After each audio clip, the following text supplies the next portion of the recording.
What did early humans eat to survive the Ice Age? Picture it. The world as they knew it was dying under a sheet of ice more than a mile thick in places.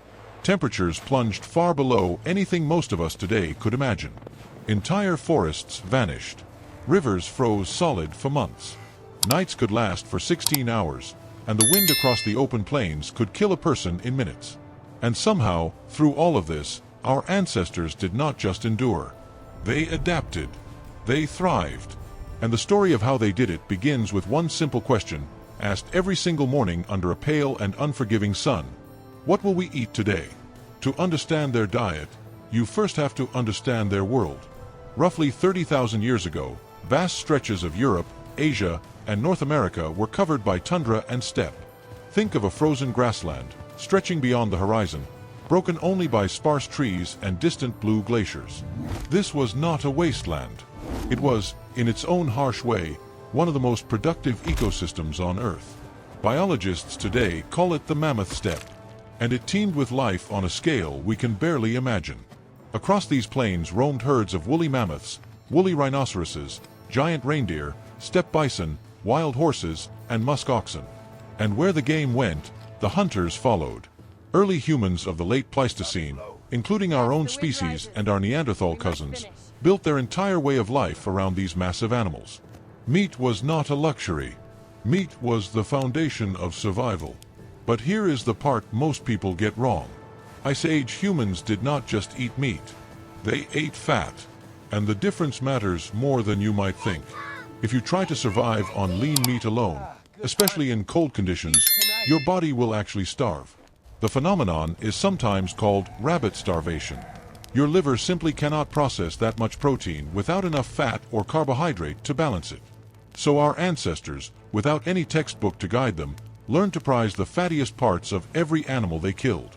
The marrow inside the bones, the rich layer of fat under the skin, the brain, the tongue, the organs, especially the liver, which is dense with vitamins and iron. To an Ice Age hunter, a skinny reindeer was a disappointment. A plump, fat-laden one was a triumph.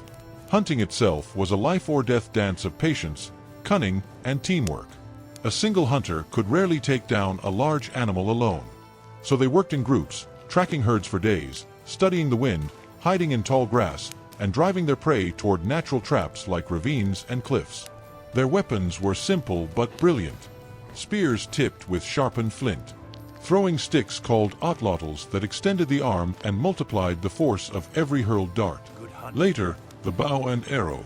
And when the kill was made, nothing was wasted. The hide became clothing and shelter. The bones became tools and fuel for fires. The sinew became thread. Even the stomach could be used as a container. And yet, life could not be built on meat alone. The women and children of the group, and often the elderly, carried another kind of knowledge, a knowledge just as vital. They knew the land. They knew where the berries grew, even when the branches looked bare and dead. They knew that under the frozen soil, the roots of certain plants stored sweet starchy energy all winter long. They gathered pine nuts, tucked into the cones of scattered trees. They scraped lichens from rocks, the same lichens that reindeer themselves ate, and boiled them into nourishing pastes. They harvested mushrooms from the bark of birch trees, some for food and some for medicine. In warmer seasons, when the tundra briefly bloomed, they feasted on wild greens, seeds, and roots they could dry and store. They gathered aquatic plants from the edges of thawing streams. They collected eggs from nesting birds. And in some regions, they fished, spearing salmon and trout with bone-tipped harpoons at the mouths of rivers. Their diet was far more varied than we often assume. It changed with the seasons. It changed with the movement of the herds. It changed with the weather. And every meal was a victory. Perhaps the most astonishing skill of all was preservation. In a world without refrigerators, how did they keep food through the long, brutal winters? The answer lies in fire and air. They sliced meat into thin strips and dried them in smoke, producing a kind of early jerky that could last for months. They rendered down animal fat into thick, stable grease and stored it in hollow bones and clay-lined pits. And they invented one of the most ingenious foods in the entire history of the human race. A mixture of dried meat pounded into shreds, combined with rendered fat and sometimes dried berries, packed into tight, durable balls. Thousands of years later, some indigenous peoples of North America would call it pemmican. It was dense, nutritious, portable, and it could last through the harshest season. A single handful could fuel a hunter for an entire day of travel across the frozen plains. When the big hunts succeeded, the feasts were unforgettable. A single woolly mammoth could feed a whole community for weeks. Imagine the scene. The great animal brought down by coordinated effort and enormous risk. The entire band gathered around roaring fires. Slabs of meat sizzling on wooden spits. Melted fat collected in bone cups and drunk like the richest broth. Children with greasy cheeks laughing by the flames. The oldest hunter receiving the first bite as a mark of respect. The storytellers recounting every twist of the chase, hands moving in firelight, teaching the young what to remember. But between feasts came the long stretches of hunger.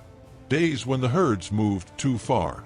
Days when blizzards kept everyone huddled in caves, chewing small rations of preserved meat. Days when mothers gave their own food to their children, and old men quietly ate less so the young could keep their strength. This was not a gentle world. One bad season could end a band entirely. The survival of every person depended on the survival of all. And yet, through every winter, they held on. And this, more than any single food, is what kept them alive.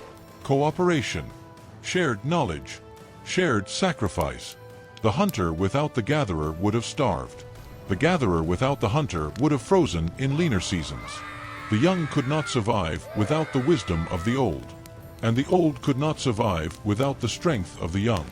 They were not mere cavemen, as cartoons once portrayed them. They were planners, engineers, naturalists, chemists in their own way, rendering fats and drying plants. Artists who decorated their tools and painted animals on cave walls. People who loved their children, mourned their dead, and told stories by firelight to keep the world alive in their minds. So when we ask what early humans ate to survive the Ice Age, the answer is not a single food. It is not mammoth meat. It is not berries. It is not fat or marrow or pemmican alone. The answer is everything.